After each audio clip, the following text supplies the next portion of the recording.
Hello girls, this is doctor Amita.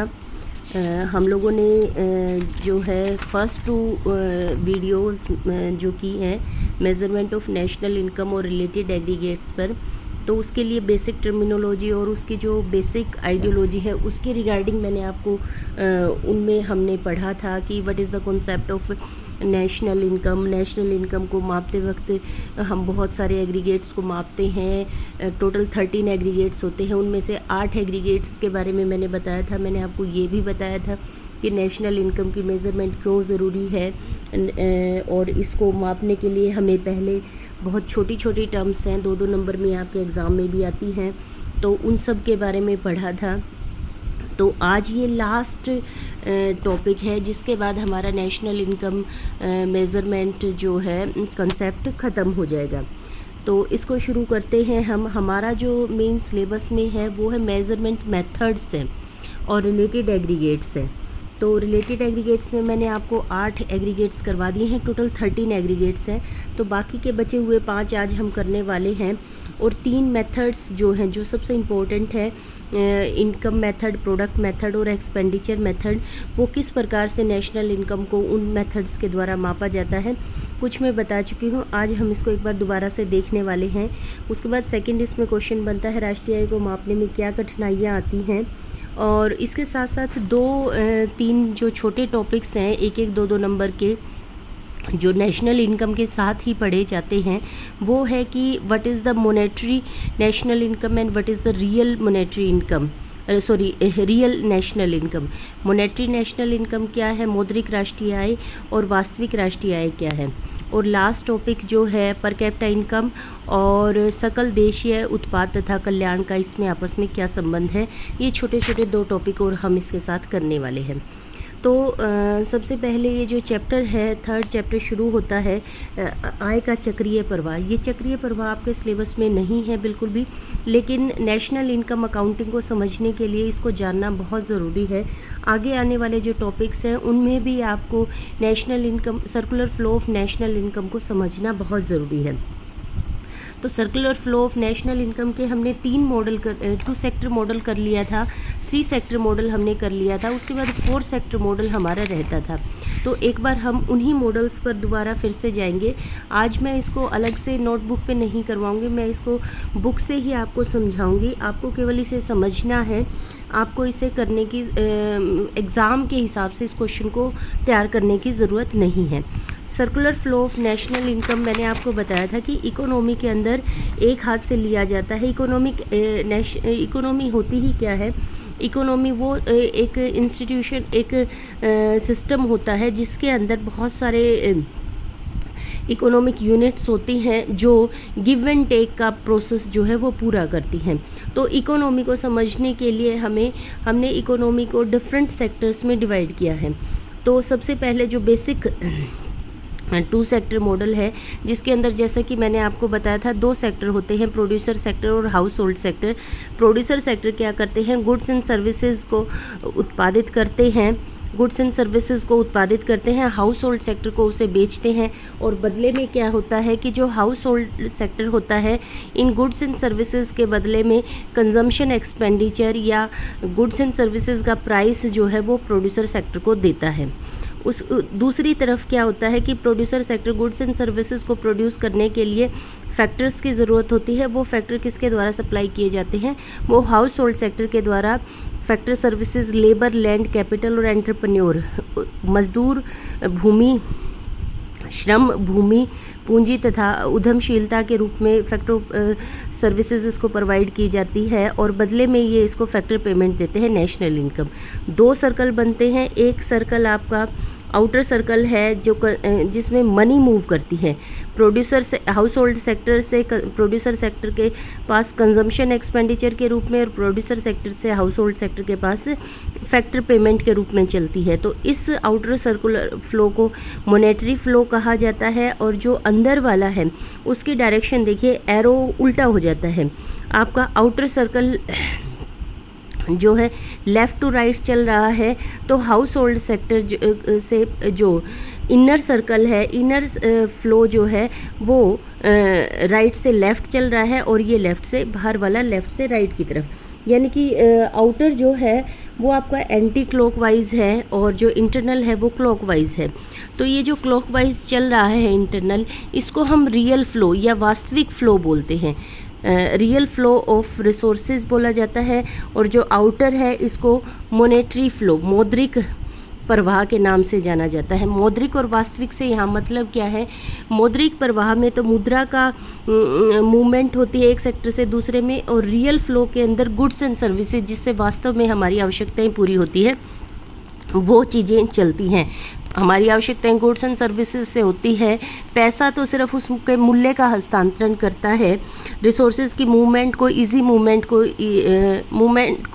Easy बनाने का काम करता है, आराम से चलाने का काम करता है। तो गुड्स एंड सर्विसेज का जो रियल फ्लो है वो आपके रियल फ्लो के रूप में चलता है, और उसको कंपनसेट करने के लिए अदर डायरेक्शन के अंदर मनी फ्लो चलता है। ये एक बड़ा बेसिक सा सिंपल सा मॉडल होता है जो बेसिक फंक्शनिंग बताता है। अब इसको थोड़ा सा और कॉम्प्लेक्स करते हैं। इकोनॉमी के अंदर बैंक आ जाता है। बैंक क्या करता है? ये जो यहाँ से देखिए, ये जो हाउस होल्ड सेक्टर है, इसको फैक्टर पेमेंट के रूप में क्या मिलती है? इनकम मिलती है, वाई के रूप में इनकम मिलती है। तो ये जो इनकम होती है ये इस हाउस होल्ड सेक्टर के पास जाती है। हाउस होल्ड सेक्टर की बेसिक नेचर होती है, ये सारा का सारा पैसा खर्च नहीं करता, बल्कि ये क्या करता है? कुछ पैसा बचत भी कर लेता है, सी और एस के रूप में। ये अपनी टोटल इनकम को, आप अपने घरों में भी देखते हैं, आप अच्छे से जानते हैं कि ये इनकम को क्या कर लेता है? कंजम्पशन और सेविंग के अंदर बांट देता है। कंजम्पशन तो वो क्या करता है? कंजम्पशन एक्सपेंडिचर के रूप में प्रोड्यूसर सेक्टर को दे देता है। और ये जो सेविंग होती है, सेविंग वो किस लिए करता है? वो ब्याज कमाने के लिए करता है। और वो ब्याज कैसे कमाता है? वो कैपिटल मार्केट में इस सेविंग को लगा देता है। कैपिटल मार्केट के अंदर बैंक्स आते हैं, अदर फाइनेंसिंग इंस्टीट्यूट्स आते हैं, जो फाइनेंस जो है अरेंज करते हैं किसके लिए? प्रोड्यूसर सेक्टर के लिए। प्रोड्यूसर सेक्टर क्या करता है? लोन जो लेता है वो कहाँ से लेता है? वो कैपिटल मार्केट से लेता है। कैपिटल मार्केट के पास फंड कहाँ से आता है? ये जो हाउस होल्ड होता है, हाउस होल्ड जो सेविंग करता है, वो पैसा आता है यहाँ पर कैपिटल मार्केट में। कैपिटल मार्केट से वो पैसा कहाँ जाता है? प्रोड्यूसर सेक्टर के पास इन्वेस्टमेंट के रूप में जाता है। यहाँ पर हमने कहा था कि जो पैसा इनकम के रूप में यहाँ पर आता है वो सारा का सारा प्राइस के रूप में वापस प्रोड्यूसर सेक्टर के पास चला जाता है।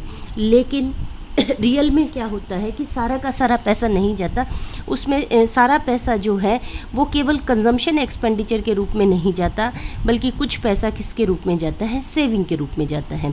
जाता तो है, वाई तो जाता है, लेकिन वो सारा का सारा सी के रूप में नहीं जाता, कुछ पैसा सेविंग के रूप में जाता है। तो सी तो यहाँ से चला गया, एस यहाँ से चला गया, सी प्लस एस का जोड़ कितना हो गया? वाई हो गया।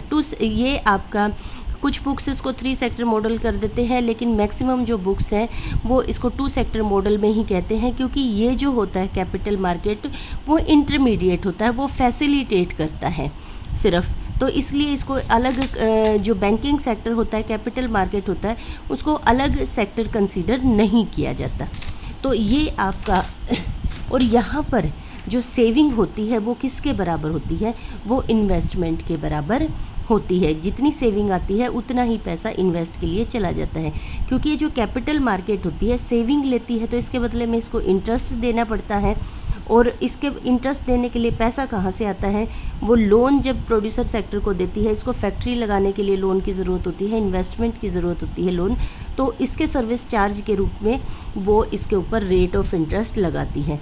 तो वो अपना बीच में ऑपरेटिंग कॉस्ट निकाल कर इस आर में से अपनी ऑपरेटिंग कॉस्ट निकाल कर इस आर को हाउस होल्ड सेक्टर को दे देती है फैक्ट्री इनकम के रूप में। उसके बाद आता है आपका, अब हमने 2 चीज़ें पढ़ी हैं कि सेविंग और इन्वेस्टमेंट कैसे काम करती हैं। तो ये जो सेविंग होती है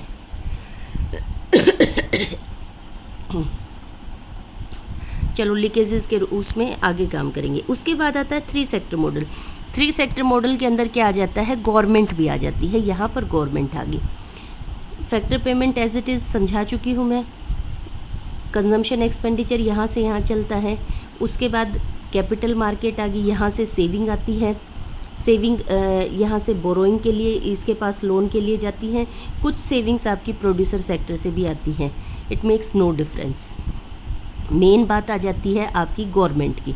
अब गवर्नमेंट जो होता है वो प्रोड्यूसर सेक्टर से गुड्स एंड सर्विसेज लेती है और उसके बदले में गवर्नमेंट उसको गवर्नमेंट एक्सपेंडिचर के रूप में पैसा देती है।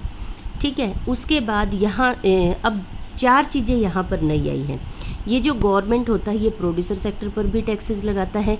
यहाँ पर जो टैक्स लगाता है वो इनडायरेक्ट टैक्सेस होता है, और जो वो हाउस होल्ड सेक्टर होता है उस पर जो टैक्स लगाता है वो ज़्यादातर डायरेक्ट टैक्सेस होते हैं। वो क्या होते हैं? डायरेक्ट टैक्सेस ही हैं दोनों। ठीक है, उसके बाद क्या होता है, लेकिन सरकार केवल लेती नहीं है, देती भी है। देती किस रूप में है? सब्सिडीज़ इसको देती है। और हाउस होल्ड सेक्टर को क्या देती है? ये एक शब्द आया है ट्रांसफ़र पेमेंट। ये बहुत इंपॉर्टेंट है, 2 नंबर में अक्सर पूछा जा सकता है कि ट्रांसफ़र पेमेंट्स क्या होती हैं। ट्रांसफ़र पेमेंट्स को हिंदी में बोलते हैं इसको हस्तांतरण भुगतान। हस्तांतरण भुगतान इनको कहा जाता है। ये क्या होता है? जो गवर्नमेंट होता है वो हाउस होल्ड सेक्टर को कई तरह की पेंशन्स देता है, भत्ते देता है। जैसे बुढ़ापा पेंशन देता है, विधवा पेंशन देता है, विकलांग पेंशन देता है, बहुत सारी तरह की स्कॉलरशिप्स देता है जो एक मदद के रूप में होती है, एड के रूप में होती है। तो ये जो सारी पेमेंट्स होती हैं ये क्या कहलाती हैं? ट्रांसफ़र पेमेंट्स कहलाती हैं। ट्रांसफ़र पेमेंट्स का मतलब ये होता है, ये एक पक्षीय हस्तांतरण भुगतान होते हैं। एक पक्षीय का मतलब क्या होता है कि गवर्नमेंट ये मदद के रूप में इसको देती है और इसके बदले में कुछ भी प्राप्त नहीं देती। गवर्नमेंट के द्वारा हाउस होल्ड सेक्टर को जो भी सहायता, पेंशन, भत्तों और जो है सहायता के रूप में दी जाती है और जिसके बदले में कुछ भी नहीं लिया जाता, जिसके बदले में कुछ भी प्राप्त नहीं किया जाता, इस तरह के भुगतान क्या कहलाते हैं? हस्तांतरण भुगतान या एक पक्षीय भुगतान कहलाते हैं। ये ट्रांसफ़र पेमेंट्स होती हैं। ठीक है, अब गवर्नमेंट के एंटर करने से क्या 3 चीज़ें नई आई हैं? टैक्सेस आए हैं 2 तरह के, जिसको हम डायरेक्ट और इनडायरेक्ट टैक्सेस बोलते हैं। दूसरा, गवर्नमेंट के द्वारा एक्सपेंडिचर्स किए जाते हैं। गवर्नमेंट एक्सपेंडिचर्स को आप ज़्यादा कंसीडर नहीं करेंगे। ये क्या होता है? ये हाउस होल्ड सेक्टर जैसे आपका प्रोड्यूसर सेक्टर से सामान खरीदता है, इसी तरीके से गवर्नमेंट अपने ऑफिसेज़ के लिए, अपने कार्य प्रणाली को सही ढंग से चलाने के लिए, आपके कॉलेज में जो पंखे लगे हुए हैं वो गवर्नमेंट एक्सपेंडिचर है, सरकार ने खर्चा किया है। जैसे आप घर में पंखे खरीदते हैं इसी तरीके से यहाँ पर भी पंखे खरीदे हैं और वो सरकार द्वारा किए गए हैं। तो गवर्नमेंट एक्सपेंडिचर कंजम्पशन एक्सपेंडिचर का ही एक हिस्सा होता है, लेकिन आपको इसे डिफ्रेंशिएट करना पता होना चाहिए। जो स्पेशल जो काम है जो सिर्फ गवर्नमेंट करती है, एक तो वो टैक्स लगाती है, दूसरा वो प्रोड्यूसर सेक्टर को सब्सिडी के रूप में मदद देती है ताकि वो कम कीमतों पर बाज़ार में सामान बेच सके। सबसे बड़ा एग्जांपल इसका है आपका जो घरेलू गैस होती है वो आपको दी जाती है सब्सिडाइज्ड रेट पर। और उसके बाद क्या आती है? तीसरा आता है हाउस होल्ड सेक्टर की ये मदद करता है एक पक्षीय हस्तांतरण भुगतान। एक पक्षीय इसको इसलिए कहा जाता है, इसमें केवल गवर्नमेंट से हाउस होल्ड सेक्टर की तरफ मनी चलती है, हाउस होल्ड सेक्टर से इसके बदले में। आपने देखा है कि गुड्स एंड सर्विसेज जब प्रोड्यूसर सेक्टर से हाउस होल्ड सेक्टर के पास जाती है तो तभी बदले में पैसा आता है, लेकिन इस एक पक्षीय हस्तांतरण भुगतान के लिए कोई भी वस्तु या कोई भी साधन जो है वापस गवर्नमेंट के पास नहीं जाता, ये फ्री ऑफ कॉस्ट होता है। ठीक है, उसके बाद हम बात करते हैं अब यहाँ पर 3 चीज़ें। अब 3 सेक्टर मॉडल में हमारे पास 2 सेक्टर मॉडल में हमारे पास सेविंग और इन्वेस्टमेंट आ गई। यहाँ पर हमारे पास टैक्सेस आ गए, सब्सिडी आ गई और ट्रांसफ़र पेमेंट्स आ गई, टीपी के रूप में आ गई। तो ये 3 चीज़ें हमारे पास, और एक चौथी चीज़ है गवर्नमेंट एक्सपेंडिचर जिसको जी के रूप में रिप्रेजेंट किया जाता है, वो यहाँ पर आ गई है। इसके बाद बात आ जाइए आय के चक्रीय प्रवाह के 4 क्षेत्रीय जो मॉडल होता है उसमें क्या होता है आपका, उसी तरीके से हाउस होल्ड सेक्टर है, प्रोड्यूसर सेक्टर है, आपकी कैपिटल मार्केट है और गवर्नमेंट है। अब यहाँ पर कौन सी चीज़ शामिल हो जाती है? Rest of the world. बाकी चीज़ें तो एज इट इज़ चल रही हैं, गवर्नमेंट के टैक्सेस चल रहे हैं, सब्सिडी चल रही है, टैक्सेस चल रही हैं, ट्रांसफ़र पेमेंट्स चल रही हैं, बैंक से भी जो गवर्नमेंट है वो बोरोइंग और जो है सेविंग्स जमा करवाती है, ये भी कोई डिफरेंस नहीं क्रिएट करती है बैंकिंग सेक्टर से। उसी तरीके से है सेविंग फैक्टर पेमेंट्स आ गई, ये factor services house hold sector की तरफ गए। हाउस होल्ड कंजम्पशन एक्सपेंडिचर है, गुड्स एंड सर्विसेज, चलिए बाकी सब चीज़ें एज इट इज़ हैं। क्या नई चीज़ आई है, ये रेस्ट ऑफ द वर्ल्ड आ गया। हम जब पूरे क्षेत्र के साथ व्यापार करते हैं, बाकी के विश्व के साथ जब हम व्यापार करते हैं तो हम दो तरह की चीज़ें करते हैं। एक तो हम गुड्स एंड सर्विसेज को बेचते हैं इन्हें, ठीक है, प्रोड्यूसर सेक्टर से एक्सपोर्ट्स गुड्स एंड सर्विसेज प्राप्त करते हैं और उसके बदले में क्या करते हैं, एक्सपोर्ट पेमेंट्स करते हैं। और दूसरा क्या करते हैं, हमारा जो प्रोड्यूसर सेक्टर है मशीनें आदि सब कुछ चीज़ें जो है विदेशों से मंगवाता है, इंपोर्ट करता है और इंपोर्ट के बदले में क्या करता है, इंपोर्ट पेमेंट्स करता है। लेकिन यहाँ पर एक अलग चीज़ और क्या हो जाती है, ये जो रेस्ट ऑफ द वर्ल्ड है वो इस हाउस होल्ड सेक्टर से फैक्टर प्रोडक्शंस भी हायर करता है, ठीक है, और उसके बदले में फैक्टर पेमेंट करता है। जब हमने किया था net factor income from abroad की बात की थी, जब हम विदेशों से आयात और निर्यात करते हैं तो हम उनको एक्सपोर्ट पेमेंट, एक्सपोर्ट रिसिप्ट्स जो होती हैं वो तो हमारी नेशनल इनकम में प्लस होती हैं और जो इंपोर्ट पेमेंट्स होती हैं वो माइनस होती हैं। अब जो एक्सपोर्ट और इंपोर्ट पेमेंट्स और रिसिप्ट्स होती हैं, एक्सपोर्ट गुड्स एंड सर्विसेज का और फैक्टर का दोनों का होता है, इंपोर्ट भी goods services and factor production तीनों का, सॉरी दो का नहीं तीन का होता है। लेन देन हम विदेशों के साथ तीन चीज़ों का करते हैं, गुड्स का करते हैं, सर्विसेज का करते हैं।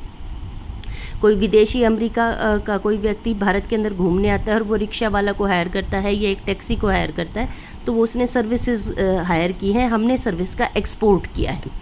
This is known as the export of service, ठीक है। उन्होंने हमारे सैटेलाइट से हमारा कोई जो PSLV है, सैटेलाइट लॉन्चिंग व्हीकल है, वो स्पेस में जा रहा है और जापान ने कहा, फ्रांस ने कहा कि इसके ऊपर हमारा भी एक सैटेलाइट लगा लीजिए, ये कक्षा में जाके स्थापित कर देगा, इसके बदले में हम आपको इतने करोड़ डॉलर दे देंगे।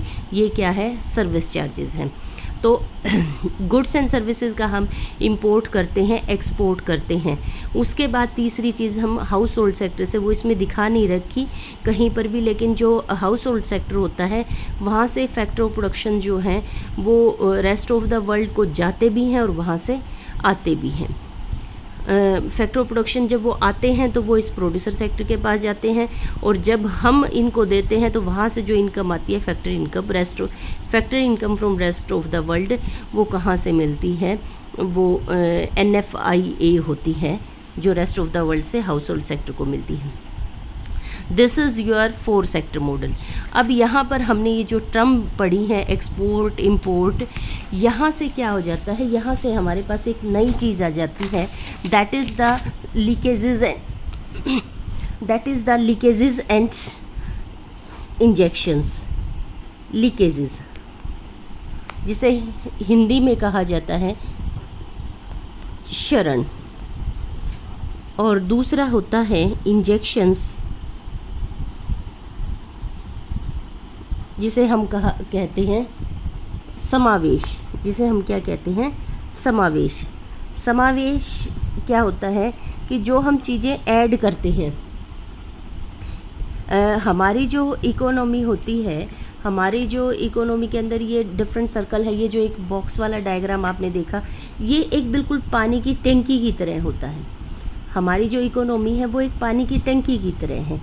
टंकी के अंदर जब और पैसा ऐड कर दिया जाता है, ऊपर मान लीजिए कोई टैप चला दी, तो वो क्या कहलाते हैं, इंजेक्शंस कहलाते हैं। और उसकी तली में नीचे जो है पानी निकालने के लिए कुछ लगा दिया जाए तो वो क्या कहलाती हैं, लीकेजेस कहलाती हैं। तो लीकेजेस के और इंजेक्शंस के नाम क्या क्या हैं, वो सारे वेरिएबल्स जो हमने अभी पढ़े हैं जिनके द्वारा इकोनॉमी के इस सर्कुलर फ्लो का साइज़ बढ़ता है, इनकम बढ़ती है, वो सारे क्या है, इंजेक्शंस हैं। इंजेक्शंस में सबसे पहले क्या आता है, इन्वेस्टमेंट आता है। सबसे पहले क्या होता है, इन्वेस्टमेंट, क्योंकि इन्वेस्टमेंट किसको मिलता है, प्रोड्यूसर सेक्टर को मिलता है। और प्रोड्यूसर सेक्टर क्या करता है, इस इन्वेस्टमेंट से उत्पादन क्षमता को बढ़ता, इस इन्वेस्टमेंट से प्रोडक्शन कैपेसिटी को बढ़ाता है और इससे क्या होता है कि वो और फैक्टर ऑफ प्रोडक्शन को हायर करके और फैक्टर इनकम जनरेट करता है। तो ये क्या होती है, इन्वेस्टमेंट जो होती है इंजेक्शन होती है। इसके काउंटर लीकेजेस क्या होती हैं, इसके काउंटर लीकेजेस होती है इन्वेस्टमेंट के उसमें ही लीकेज कौन सी होती है, वो होती है सेविंग। क्या होती है, सेविंग। सेविंग कैसे होती है, जो पैसा कंजम्पशन एक्सपेंडिचर के रूप में हाउस होल्ड सेक्टर के द्वारा फैक्ट्री इनकम के रूप में यहाँ पर वाई के रूप में गया, वो सारा का सारा सी के रूप में इधर नहीं आया बल्कि एस के रूप में पैसा बाहर निकल गया। जब हम आगे केन्जियन और क्लासिकल थ्योरी पढ़ेंगे तो ये जो एस है ये बहुत इम्पोर्टेंट भूमिका निभाने वाला है। इसकी वजह से क्या होता है, ये वाई और सी का साइज़ अलग अलग हो जाता है।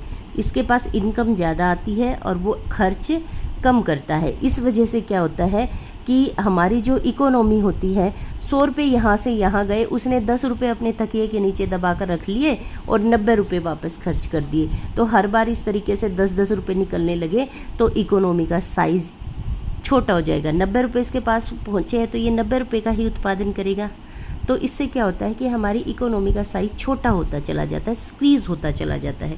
इसलिए जो सेविंग होती है वो सेविंग क्या होती है, इन्वेस्टमेंट ऊपर लगी हुई टैप की तरह है। इससे इकोनॉमी क्या, जो सर्कुलर फ्लो का जो साइज़ होता है वो बढ़ता है और सेविंग से क्या होता है, छोटा होता है।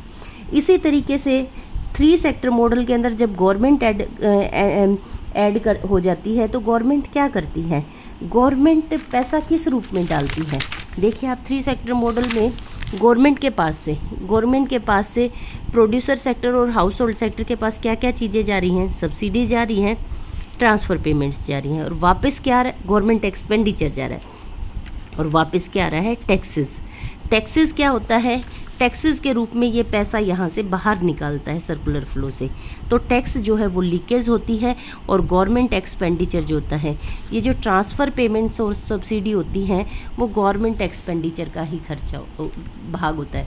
गवर्नमेंट एक्सपेंडिचर जो सरकार के द्वारा सारे खर्चे किए जाते हैं, सरकार चाहे सामान खरीदे, चाहे भत्तों के रूप में, सहायता के रूप में खर्च करे या सब्सिडी के रूप में, ये सारे के सारे क्या होते हैं, गवर्नमेंट एक्सपेंडिचर होते हैं, गवर्नमेंट एक्सपेंडिचर के ही हिस्से होते हैं।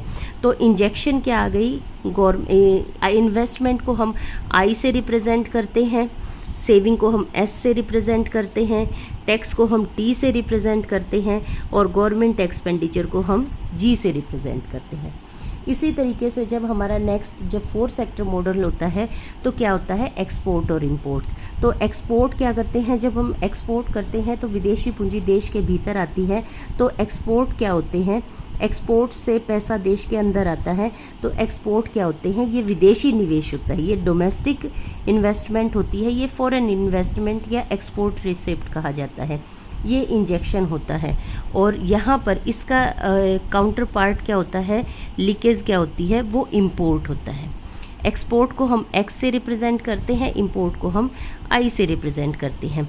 तो देखिए जितनी भी इंजेक्शंस हैं, इंजेक्शंस कौन कौन सी हैं, ये हैं आई प्लस जी प्लस एक्स और लीकेजेस कौन सी है हमारी, आई के काउंटर पार्ट है एस सेविंग, गवर्नमेंट एक्सपेंडिचर का काउंटर पार्ट है टैक्स और एक्सपोर्ट का काउंटर पार्ट है इंपोर्ट आई।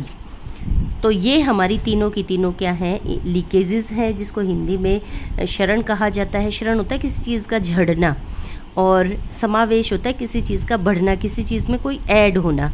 तो ये तीनों इंजेक्शंस हैं और ये तीनों इस लीकेजेस हैं। इनकी वजह से नेशनल इनकम का जो सर्कुलर फ्लो है उसका साइज छोटा होता चला जाता है और इसकी वजह से बढ़ता चला जाता है। तो जब इकोनॉमी को बढ़ाना है, इकोनॉमी को विकसित करना है तो हमें इस इंजेक्शंस को बढ़ाना होता है और इन लीकेजेस को कम से कम करना होता है। तो उसके बाद नेक्स्ट हमारा आ जाता है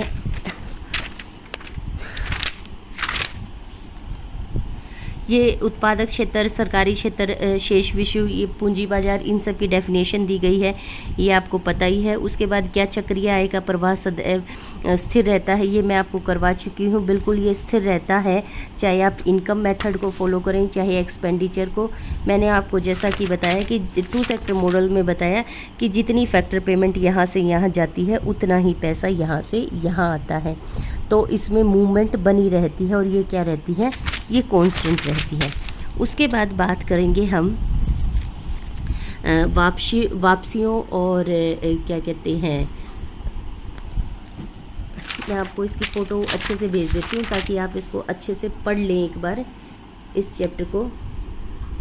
ये आपको नोट्स इसमें से कुछ नहीं करना है, क्वेश्चन नहीं बनाना है, ये सिर्फ आपको रीडिंग के लिए है। आप इसको पढ़ लीजिए ताकि अब आप इस कॉन्सेप्ट को अच्छे से समझ सकें, क्योंकि आगे जब हम नेशनल इनकम डिटर्मिनेशन करेंगे तो नेशनल इनकम डिटर्मिनेशन के लिए आपको circular flow of national income को अच्छे से समझ में आना चाहिए। क्योंकि बार बार मैं वहाँ पर शब्द लूँगी कि सेविंग लीकेज हो गई है, इंजेक्शन हो गया है, what is the importance of saving, what is the importance of investment. तो वहाँ पर आपको ये सर्कुलर फ्लो दिमाग में रहने चाहिए कि सेविंग जो है जब ज़्यादा होती है तो इकोनॉमी पर किस तरह का असर पड़ता है। तो ये सिर्फ आपको रीड करना है ये वाला हिस्सा, इसमें से आपको कोई क्वेश्चन तैयार नहीं करना है। ज़्यादा से ज़्यादा आप क्या कर सकते हैं, 2 नंबर में आपको जो है आपको सर्कुलर फ्लो की डेफिनेशन कर सकते हैं। इससे ज़्यादा आपको कुछ करने की ज़रूरत नहीं है। और जो टर्म मैंने यहाँ पर जैसे ट्रांसफ़र पेमेंट्स की मैंने आपको बताई है, यहाँ पर भी है ट्रांसफ़र पेमेंट्स, ये अक्सर 2 नंबर में पूछ लिया जाता है क्योंकि ये शब्द कई बार आगे आने वाले हैं। तो आप इसको पूरे मॉडल को अच्छे से एक बार इसको समझ लें। ये परिवार क्षेत्र हैं, इनकी डेफिनेशंस आप पढ़ लें।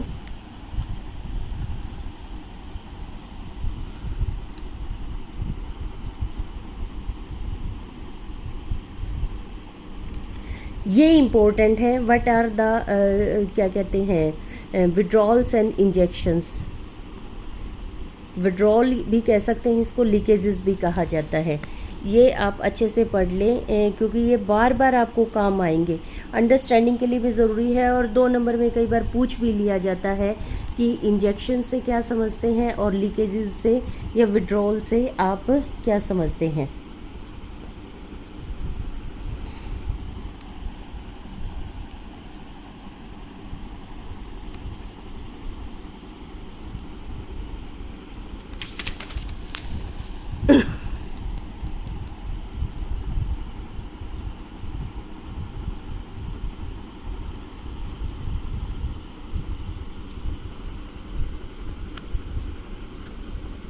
इसके बाद ये आपको तटस्थ प्रभाव या स्थिर चक्रीय प्रभाव दिखा रखा है। जब इंजेक्शन्स और लीकेजेस का साइज़ बराबर होता है तो आपका चक्रीय प्रभाव स्थिर रहता है। धनात्मक प्रभाव जब होता है जब इंजेक्शन्स जो हैं, ये देखिए यहाँ पर जो ये ग्रेटर देन का साइन है, injections are greater than leakages. और ऋणात्मक होता है यानी कि जब साइज़ छोटा होता चला जाता है, जब लीकेजेस ज़्यादा होती हैं और इंजेक्शन्स का साइज़ कम होता है। तो ये आपका यहाँ तक का एक टॉपिक हो गया है। इसी में नेशनल इनकम का यहाँ से सेकंड पार्ट शुरू होता है। ये इम्पोर्टेंट है, 16 नंबर के जितने भी क्वेश्चन आएंगे वो आपके यहाँ से आएंगे कि राष्ट्रीय आय को मापने की विधि कौन सी है। ये इसी वीडियो के कंटिन्यूएशन में, क्योंकि फिर ज़्यादा बड़ा वीडियो होने के बाद इसको भेजने में काफ़ी दिक्कत आती है मुझे अपलोड करने में, तो इसीलिए मैं ज़्यादा से ज़्यादा मैक्सिमम हाफ एन आवर का एक वीडियो बना कर आपको करूँगी। ये थर्ड पार्ट का ही बी वीडियो जो है मैं अभी आपको इसके साथ ही भेज रही हूँ, जिसमें हम मेज़रमेंट के जो मेथड्स हैं, जो 16 नंबर का इस चैप्टर में से क्वेश्चन बनता है, अब तक जितना भी हमने किया या तो उसमें से 2 नंबर के क्वेश्चंस बनते हैं या वो अंडरस्टैंडिंग के लिए है। तो अभी तक कोई 16 नंबर का क्वेश्चन नहीं है। 16 नंबर का क्वेश्चन जो बनता है वो यहाँ से बनता है कि नेशनल इनकम मेज़रमेंट के लिए कौन कौन सी विधियाँ अपनाई जाती हैं।